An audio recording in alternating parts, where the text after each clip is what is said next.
Good morning everyone and welcome to this channel.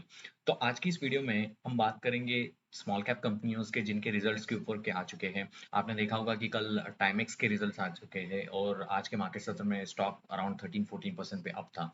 इसका result बहुत ही अच्छा आया है कंपैरेटिवली। अगर Q3 के नंबर्स देखोगे वहां पर थोड़ा सा डिप आया था सेल्स में, लेकिन Q4 के नंबर्स बहुत ही बेहतरीन रहे। तो इस वीडियो में टाइमेक्स का जो ये Q4 का नंबर है उसका एनालिसिस करेंगे। आगे जाते हुए कंपनी की स्ट्रैटेजी क्या रहने वाली है वो देखेंगे कि क्योंकि स्टॉक में हमेशा मोमेंटम तभी रहता है जब आपके स्टॉक में अर्निंग मोमेंटम रहता है। जहाँ से अर्निंग आती है मार्केट ऊपर की तरफ भागता ही रहता है। जैसे आपने देखा होगा कि यथार्थ हॉस्पिटल के नंबर्स आए, बहुत ही अच्छे नंबर्स थे। हालांकि रिजल्ट के बाद थोड़ा सा फीका रिएक्शन मार्केट का है क्योंकि रिजल्ट के पहले बहुत स्टॉक चल चुका था। 550 का स्टॉक 850-900 की तरफ चला गया था। ब्लैकबक के नंबर्स आ गए थे, थोड़ा वहां पर डिसअपॉइंटमेंट लगा मुझे, जहां पर पैट के नंबर जो है थोड़े से डिसअपॉइंटिंग थे। लेकिन ओवरऑल नतीजे बहुत बेहतरीन आ रहे हैं। और जैसे आपने देखा है कि ईरान और यूएस की अगर डील हो जाए और ये क्रूड ऑयल नीचे की तरफ आ जाए तो I think there will be a big rally in the small cap and mid cap space. इसीलिए आपको बहुत सारे ऐसे कंपनी है जिनके रिजल्ट्स को आपको देखना है, एनालिसिस करना है और आपकी जो बकेट लिस्ट है उसको ट्रैक पे रखना है। और मुझे ऐसा लगता है कि यहाँ से 6-8 महीने में अच्छा पैसा इंडियन मार्केट में बनना चाहिए। तो इस वीडियो में आते हैं जहाँ पे मैं बात करूंगा टाइमेक्स ग्रुप के ऊपर। तो इसके पहले में मैंने बहुत बार इस कंपनी की बात की है। अराउंड 4,500 करोड़, मतलब 4,200 करोड़ मार्केट कैप की कंपनी है। और कंपनी का जो बिजनेस मॉडल है वो सिंपल है। टाइमेक्स ग्रुप एक यूएस की एक बड़ी ग्रुप कंपनी है जहाँ पर वो डिजाइन मैन्युफैक्चर्स करती है अपने हाई ब्रांडेड लग्जरी और फैशन रिटेल सेगमेंट के वॉच को, मेन और वुमेन के वॉच को बनाने का काम ये कंपनी करती है। यूएस की कंपनी है लेकिन अभी इंडिया में उन्होंने मैन्युफैक्चरिंग शुरू की है। लगभग लगभग 6 मिलियन केसेस वो हर ईयर में मतलब वो मैन्युफैक्चर करते हैं। और इनके बहुत सारे ब्रांड है, जैसे वर्साचे है, केस है, फिलिप्स है, तो अडिडास है, जो बहुत सारे वॉच बनाते हैं। और जैसे जैसे इंडिया में डिस्पोजेबल इनकम बढ़ता जा रहा है, प्रीमनाइजेशन की बाढ़ बढ़ती चली जा रही है, वैसे वैसे ये कंपनियां बहुत अच्छी कर रही है। तो 4,500 करोड़ मार्केट कैप की कंपनी है, P53 है, ROE के नंबर्स अच्छे हैं। तो लगभग मैं अगर आपके सामने दिखाऊं को कंपनी ने किस तरीके का परफॉर्मेंसेस किया है, तो I think it's a fantastic performances. तो ये वॉच वो बनाती है। इस कंपनी ने I think I am invested, so there is no buy and sell recommendation. You can consult your financial advisor before you make any positions. But ये company मुझे बहुत ही पसंद आती है क्योंकि इंडिया में आपने देखा होगा कि बहुत सारे जेनजीज है या बहुत सारे लोग हैं जिनको अभी वॉच जो है बहुत ही इंपॉर्टेंट फैशन सेगमेंट बन चुका है। And I think the Timex and ethos, ये दो कंपनियां हैं इंडिया में अच्छा कर रही है। लेकिन अगर मैं कार एनालॉजी के तरफ से देखूं तो टाइमेक्स की सेल्स की ग्रोथ और पैट की ऑपरेटिंग लिवरेज की ग्रोथ बहुत ही अच्छी है। तो इसको थोड़ा सा डिटेल में समझेंगे तो ये कंपनी है, इनका सिग्नियो करके एक नया ब्रांड उन्होंने अभी लॉन्च किया है। तो टाइमेक्स करके ये कंपनी है। इसके पहले भी मैंने बहुत सारे वीडियोस बनाए हैं, अगर किसी को बिजनेस मॉडल एनालिसिस देखना है तो वो वीडियो की लिंक मैं इस वीडियो के नीचे डाल दूंगा, so you can study how they actually manufacture. तो बेसिकली एक वॉच बनाने वाली कंपनी है। इंडिया में बहुत सारा प्रेजेंस है, अराउंड बहुत सारे स्टेट में अभी इनके रिटेल आउटलेट खुले हैं, डिस्ट्रीब्यूशन को बढ़ा दिया है। तो कंपनी ने अच्छा परफॉर्मेंसेस किया है। तो अगर मैं Q4 की मोटा मोटी बात करूँ अ, तो अराउंड 2022 से लेके 2026 में 32% कैगर से ये कंपनी बढ़ी है। तो अगर मैं FY26 की बात करूँ तो FY26 में टोटल रेवेन्यू 800 करोड़ का हुआ है, जहाँ पर 48% की रेवेन्यू ग्रोथ हुई है। ईबिटा जो है वो 49.7 का है।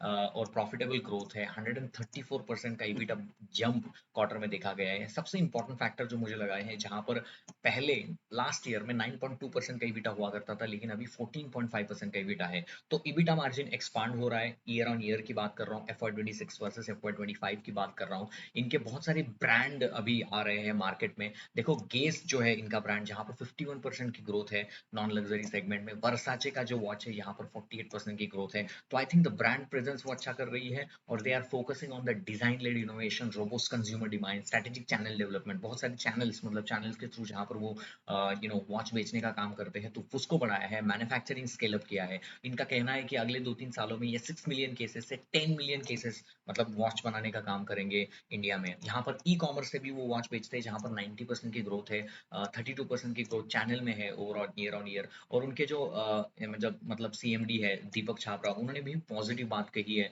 कि they have said like last पूरे साल में हमने कंपनी को पूरा ही चेंज कर दिया है, और वो कंपनी के नंबर्स में हमें दिख भी रहा है। अगर मैं Q4 की बात करूँ जहाँ पर 73% का जंप है, 236 करोड़ का रेवेन्यू किया है, ईबिटा 40.4 करोड़ का है, ईबिटा मार्जिन देखो 17.1% वर्सेस 11.1%, सो बहुत ही बेहतर क्वार्टर रहा है। पीबीटी भी ग्रोथ है 191% से ई कॉमर्स में। तो ये जो नंबर है वो Q4 वर्सेस Q4 है, Q4 financial year 26 versus Q4 financial year 25 के नंबर है, जहां पर ई कॉमर्स की ग्रोथ 158% है। तो इनके बहुत सारे ब्रांड है जहां पर केस जो देखो 108% की ग्रोथ कर रहा है, वर्साचे 100% की ग्रोथ कर रहा है। So which is great sign that these two brand which is plays an exact role about Timex growth story, doing fantastically well. अभी उन्होंने क्या किया है, successful launch of Aston Martin के वॉच को उन्होंने लॉन्च किया है, बड़े बड़े डिफरेंट डिजाइन्स में वॉच को वो ला रहे हैं मार्केट में। तो बहुत सारे बाकी भी लॉन्चेस है, जैसे वाटरबेरी है, मार्लिन है, क्यू टाइमेक्स है, इनको भी अभी वो लॉन्च किया है। बहुत सारे फैशन वीक भी उन्होंने किए हैं, and that is also the fantastic fantastic news for it. यहाँ पर वो लोग कह रहे हैं कि clear road map to further enhance to 10 million unit, उनको वो ऐड करने की बात अगले आने वाले सालों में वो कर रहे हैं। सो इनके पास कौन कौन से ब्रांड है, तो TGL manage a portfolio brand including Timex, Versace Guess, Aston Martin, Philip Klein, ये इतने बड़े बड़े लग्जरी वॉचेस है। और इनको बहुत ट्रैक्शन क्यों मिल रहा है, क्योंकि इंडिया में जो है लग्जरी वॉचेस की डिमांड बहुत ज्यादा बढ़ रही है, इसीलिए यहाँ पर ट्रैक्शन है। तो यहाँ पर मैं आ रहा था जहाँ पर Q4 की मैं टोटल इनकम की ग्रोथ बात करूँ तो 73% की ग्रोथ है। ईबिटा मार्जिन जो है वो 11% से 17.4% गया है। ये Q4 वर्सेस Q4 की बात है। अगर मैं FY26 वर्सेस FY25 की बात करूँ तो 48% की ग्रोथ है, ईबिटा मार्जिन भी एक्सपांड हुआ है। ये देखो कितनी अच्छी तरीके से कंपनी ने ग्रो किया है। आप क्यों नहीं बताओगे, मैं अपने बहुत सारे वीडियोस में बोलता हूँ कि जहां पर अर्निंग्स मोमेंटम है वहां पर आपका स्टॉक ऊपर की तरफ भागेगा। इस स्टॉक ने आज ऑल टाइम हाई लगाया है।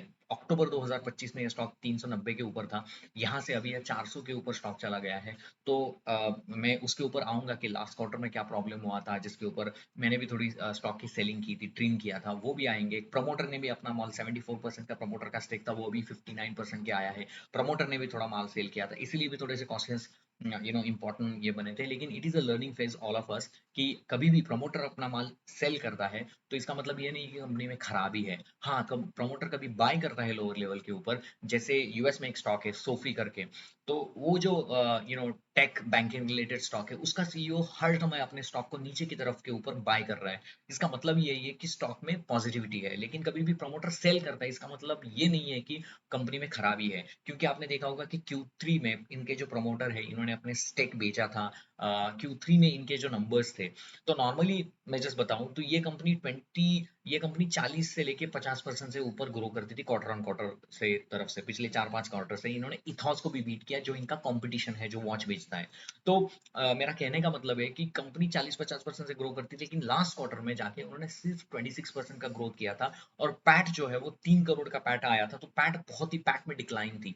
तो कंपनी के मैनेजमेंट का कहना था कि ये जो इंडिया में लेबर कोड चेंज हुआ है, जिसकी वजह से वन ऑफ एक्सपेंसेस उनको लेना पड़ा as per the new labour code that is announce by the government of India, जिसकी वजह से पैट में डिक्लाइन आया। और रेवेन्यू में डिक्लाइन इसीलिए आया क्योंकि वहां पर थोड़ा सा उनका उनका कहना है कि Q3 हमेशा हमारा वीक होता है, और इसीलिए हमारे थोड़े से सेल्स ड्रॉप हो गए, सीजनैलिटी का इम्पैक्ट भी रहा है। और इनके जो क्वार्टर्स रहते हैं, जो उनका कहना है कि Q1 और Q4 जो है वो सबसे अच्छे क्वार्टर्स रहते हैं। लेकिन उनका कहना था कि उसी क्वार्टर में कि इन्वेस्टर को वाई वाई लेवल के ऊपर देखना चाहिए कि हम किस तरीके की ग्रोथ कर रहे हैं। उनका कहना था कि Q4 में वी विल बाउंस बैक, और यहाँ पर मुझे नजर आ रहा है कि Q4 में इन्होंने अच्छी तरीके से बाउंस बैक किया है। Now you can see how the companies EBITDA has been grown, like मतलब कभी कभी 869 का मतलब 8 करोड़ का वो EBITDA करते थे, अभी लगभग 116 करोड़ का EBITDA वो कर रहे हैं, which is phenomenal phenomenal thing. EBITDA margin देखो, पहले 3.3% का EBITDA करते थे, 14.5% का वो करते हैं। इसीलिए आपने देखा होगा कि टाइमेक्स का जो स्टॉक है वो आपने देखा होगा कि टाइमेक्स का जो स्टॉक है वो हमेशा ऊपर की तरफ ही रहा है। अगर मैं वीकली बेसिस के ऊपर देखूँ, ये देखो 419 का भाव लगा है। अगर मैं ये बीएसई में पहले लिस्टेड था, अभी वो एनएसई में आ चुका है। लेकिन अगर मैं ये देखो, तो नॉर्मली हुआ क्या था इस स्टॉक में, अगर मैं इस स्टॉक को थोड़ा सा आपके सामने लाऊं, तो ये जो डिक्लाइन आई थी स्टॉक में वो इसीलिए आई थी क्योंकि Q3 के नंबर्स के बाद थोड़ी सी एक निराशा मार्केट के हाथ लगी थी। इंडिया में भी स्मॉल कैप चल नहीं रहा था, इसकी वजह से भी मार्केट में थोड़ा सा एक फियर का ये था। और इसका जो प्रमोटर है वो ऊपर की तरफ से इस रेंज के ऊपर से बेच रहा था, इसीलिए एक नेगेटिविटी इस स्टॉक के ऊपर हावी थी, लेकिन फंडामेंटल में कोई चेंज नहीं था। Q3 में जब नंबर्स लगे थे Q3 में, तो ये डाउनफॉल आया था। एक ही कैंडल बनी थी यहाँ पर, 244 का लो लगाया था। वो इसकी वजह से भी लगाया था क्योंकि मार्केट हमेशा 40% ग्रोथ करता था ये कंपनी, और एक समय था कि उन्होंने 26% ग्रोथ किया, तो मार्केट को लगा ये पेस ऑफ सेल्स ग्रोथ कम ना हो जाए, लेकिन मैनेजमेंट ने क्लैरिफाई किया कि वन ऑफ है और वापस चला जाएगा। मैंने यहाँ पर ऐड नहीं किया। जब ये मार्केट मेरे टेक्निकल सेटअप के हिसाब से, और मैं जब फंडामेंटल को ऐड करता हूँ, तो ये मार्केट जब ऊपर की तरफ भागने लगा, तो मुझे ऐसा लगा कि ये जो ट्रेंड लाइन है जहाँ पर ये ब्रेकआउट फिर से ऊपर से आया है, एंड आई बिलीव, और मैंने फिर कंपनी के मैनेजमेंट का एक टीवी इंटरव्यू सुना जहां पर उन्होंने कहा कि हम वापस आएंगे, तो यहाँ पर मैंने फिर से ऐड किया 290 300 के लेवल के ऊपर, और आप देखो कि कितना बढ़िया तरीके से अभी ये स्टॉक ऊपर की तरफ भाग रहा है। और कंपनी का कहना है कि अगले आने वाले समय में यहाँ पर कंसोलिडेट करना चाहिए और फिर मार्केट एक नया मूव लगाएगा। तो मेरा कहने का मतलब है कि कभी भी जब मार्केट में कंपनी अपने रिजल्ट्स के बेसिस के ऊपर चलती है, then it is a great great sign for the companies. तो ईबिटा मार्जिन आपको यहाँ पर नजर आ रहा है, कंपनी की परफॉर्मेंसेस अच्छी है। तो ये देखो यहाँ पर आया था, पहले 74% अपने प्रोमोटर स्टेक करता था, जिसको घटा के 51% किया है। तो नॉर्मली प्रमोटर बहुत सारी रीजन की वजह से अपने स्टॉक को बेचता है, कभी उसको लिक्विडेट करना है, कभी कभी उसको अपने लाइफ को भी एंजॉय करना होता है, तो वो प्रमोटर बेचता है। लेकिन कभी जब प्रमोटर बाय करता है, so I think it's a great sign. तो मुझे ऐसा लगता है कि अभी भी इंस्टीट्यूशनल इन्वेस्टर इसमें आने बाकी है, डोमेस्टिक इन्वेस्टर इसमें आने बाकी है। 63,000 ही सिर्फ यहाँ पर प्रमोटर मतलब नंबर ऑफ शेयर होल्डर्स है, which is a great sign. जहाँ पर ईपीएस की ग्रोथ आप देखोगे, तो I think it is a fantastic growth. मैं थोड़ा सा आपके सामने लाऊं कि कंपनी ने किस तरीके से परफॉर्मेंसेस किया है। तो अगर मैं सेल्स ग्रोथ की बात करूं, तो पहले देखो 2000 24 में देखो लगभग लगभग 38-27% की ग्रोथ, 2025 में 47% की ग्रोथ, जून में 55% की ग्रोथ, सितंबर में 40% की ग्रोथ, और वहां पर दिसंबर में 26% की ग्रोथ। यहाँ पर मार्केट को थोड़ा सा लगा कि यार पेस ऑफ सेल्स ग्रोथ कम ना हो जाए, क्योंकि 55 से फिर 40 हुआ, 26 हुआ, और फिर 74 आता है, तो थोड़ा सा एक सीजनल इन्वायरमेंट होता है। इसीलिए आप इसको क्वार्टरली एनालिसिस नहीं कर सकते, आपको इसको ईयरली एनालिसिस करना होगा इस कंपनी को। लेकिन फिर कंपनी ने Q4 में तगड़े नंबर्स दिए हैं, and it is fantastic fantastic number. यहाँ पर आपको पैट की थोड़ी सी ग्रोथ थोड़ी सी कम लगेगी, अगर मैं वाई वाई पैट की ग्रोथ लिखूं, तो फिर भी अगर मैं क्वार्टर ऑन क्वार्टर देखूं तो 212% की ग्रोथ यहाँ पर दिख रही है। लेकिन मैं अगर यहाँ पर सेल्स की ग्रोथ देखूं, तो देखो 44% से ग्रो किया, फिर 9% से, 28% से, 48% से, मतलब 2024 इसका खराब था जहां पर इथॉस लीड कर रहा था, और उसके बाद वो ये वापस आया 2025 में 28%, और 26 में तो पर तोड़ फोड़ करके रख दिया। यहाँ पर देखो ईपीएस किस तरीके से आगे बढ़ रहा है, 2024 में कम हुआ था, फिर 3.11, और फिर 3.11 का जो ईपीएस है वो अभी 7.47 हुआ है। ये दिखाता है कि कंपनी में कितना दम है, कंपनी किस तरीके से अपने इसको आगे बढ़ा रही है। तो यहाँ पर मुझे ऐसा लगता है कि ये कंपनी और भी आगे निकल चुकी है, और भी आगे वो परफॉर्म करके दे सकती है अपने शेयर होल्डर्स के लिए। और कंपनी को मुझे बहुत ही अच्छा लगता है, जब कभी भी मार्केट में कंपनी इतनी 276 करोड़ मार्केट कैप की थी, अभी कंपनी कितनी अच्छी तरीके से मार्केट कैपिटलाइजेशन को बढ़ा रही है, विच शोज, ये ग्राफ हमें शो करता है कि मार्केट कैपिटलाइजेशन कितनी आगे तरीके से बढ़ रहा है, एंड दैट शोज कि हाउ कंपनी इज परफॉर्मिंग। हमें कंपनी के नंबर्स देखने हैं, हमें कंपनी का रोड मैप देखना है, कंपनी किस तरीके से आगे जाती है वो भी हमें देखना है। तो शॉर्टली दूसरे कंपनी के ऊपर आते हैं, विंटेज कॉपी के ऊपर।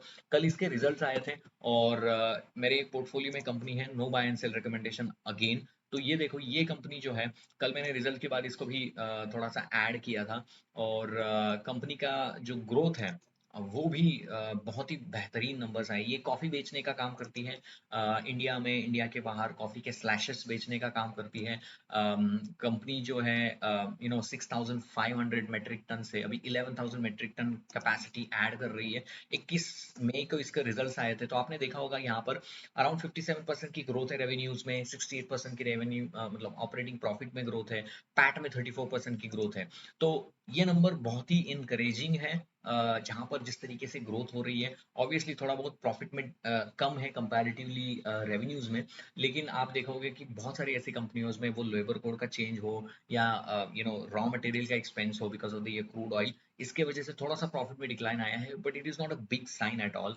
और कंपनी ने देखो 79% से ग्रो किया है FY 26%, FY 25 95% से ऑपरेटिंग प्रॉफिट बढ़ा है और 80% से पैट बढ़ा है, तो कहीं ना कहीं इनको ऑपरेटिंग लेवरेज मिला है। तो ये भी कंपनी आपके रडार पे होनी चाहिए। कंपनी का मैनेजमेंट जो है वो बहुत ही अच्छा एक एक डिलीवरी करता है, हर समय ये कंपनी डिलीवर करती है। और ये कंपनी का स्टॉक भी देखो कि किस तरीके से यहाँ पर एक अगर मैं टेक्निकल को थोड़ा सा ऐड करूँ, तो किस तरीके से एक डब्ल्यू पैटर्न बना के फिर ये मार्केट में ऊपर की तरफ जा रहा है। कि यहाँ पर इसके नंबर आए थे, मैंने यहाँ पर फिर से जब नंबर आए तो यहाँ पर इसको ऐड किया है। So this company will go to the all time high of 174, क्योंकि कंपनी के नंबर्स बहुत बेहतर है। तो आपने देखा होगा कि कंपनी ने एक ऊपर की छलांग लगाई, फिर वो स्मॉल कैप में करेक्शन आया, कंपनी के फंडामेंटल्स में कोई प्रॉब्लम नहीं थे, और फिर एक कंपनी ऊपर की तरफ जा रही है। तो इस कंपनी को भी आपके रडार पे दे सकते हो। अगर किसी को इसका डिटेल एनालिसिस चाहिए तो अपने कमेंट बॉक्स में लिखना। तो विंटेज कॉपी जो ये कंपनी है, इसको आप देख सकते हो। It is beautiful beautiful business model that the company has actually that is been there. तो दूसरे कंपनी के रिजल्ट्स आए थे, मुझे लगता है कि पर्पल यूनाइटेड करके एक कंपनी है जिनके रिजल्ट्स आए थे, जो मुझे कंपनी इस इसमें बहुत ही अच्छी लगी।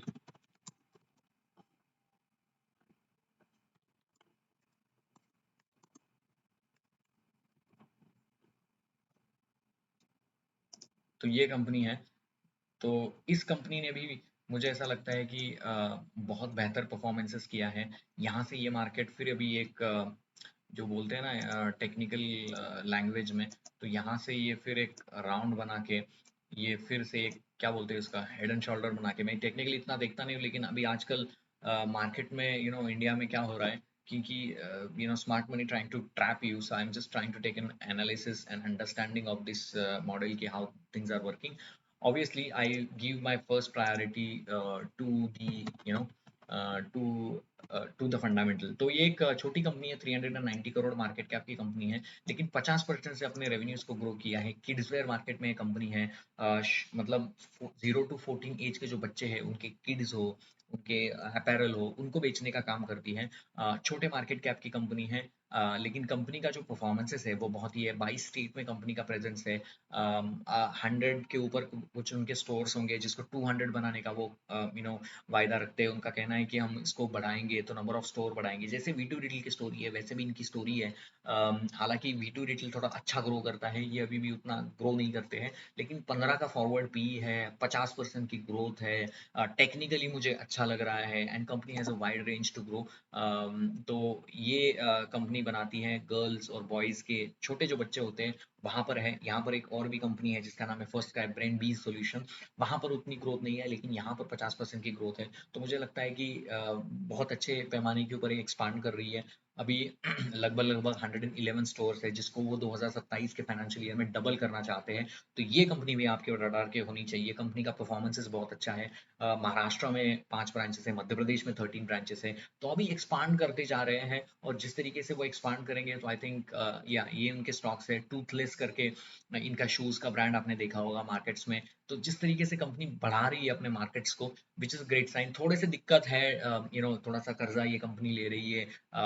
कंपनी में आपको डेबिटर डेज थोड़े से ज्यादा रखेंगे, लेकिन कभी कभी हमें आपको थोड़ा सा लीवे भी देना चाहिए। कंपनी ग्रोथ में लगी हुई है, तो obviously cash flow from operating आपको थोड़ा सा निगेटिव नजर आएगा। तो ये कंपनी भी आपके रडार पे होनी चाहिए। दूसरे कंपनी के रिजल्ट्स आए थे जिसका नाम है यथार्थ, वन ऑफ माय फेवरेट। तो यथार्थ के नंबर्स बहुत ही आई थिंक इनकरेजिंग थे। उसके बाद स्टॉक में ज़्यादा कुछ हुआ नहीं है, थोड़ा-सा एक गिरावट ज़रूर आई है, उसका रीज़न भी मैं बताऊँगा। नॉर्मली हॉस्पिटल बिज़नेस में क्या होता है कि आपको बहुत सारा पैसा खर्च करना पड़ता है, आपको हॉस्पिटल बनवाने के लिए, एक्विज़िशन के लिए पैसा लगता है। अभी वो पैसा इंटरनल एक्यूरेल से आता है, जहाँ पर आपको प्रॉफिटेबिलिटी से वो पैसा चला जाता है, इसलिए मार्जिन में गिरावट इस कंपनी के रिजल्ट्स में आई थी। नॉर्मली 24-25% का मार्जिन करती थी, अभी 23-22-30% का मार्जिन कंपनी ने किया है। वही एक बात थी, रेवेन्यू में कोई प्रॉब्लम नहीं है, 47% के रेवेन्यू ग्रोथ है, ईबिटा मार्जिन 37% सा है, ईबिटा मार्जिन 23.4। तो ये 24-25% का मार्जिन का उन्होंने वायदा किया था, जो अभी थोड़ा सा कम आया, मार्केट को थोड़ा सा पसंद नहीं आया, और कंपनी का कहना है कि आगे भी मार्जिन प्रेशर कंटिन्यू रहेगा। लेकिन मैं आपको बताना चाहता हूँ कि अगर आप हॉस्पिटल बिजनेस में हैं, अगर आप एक्सपांशन मोड में है, इनका न्यू दिल्ली, न्यू फरीदाबाद का एक हॉस्पिटल है जो अभी प्री मैच मतलब मैच्योर स्टेज में आएगा, नए नए एक्विजिशन प्लान में है, 5,000 बेड अगले 2-3 सालों में वो ऐड करना चाहते हैं। बहुत ही एग्रेसिव 150 करोड़ का उन्होंने कैपेक्स अनाउंस किया है, which is a great sign. और मुझे ऐसा लगता है कि ऑक्यूपेंसी इनकी अच्छी है, 71%।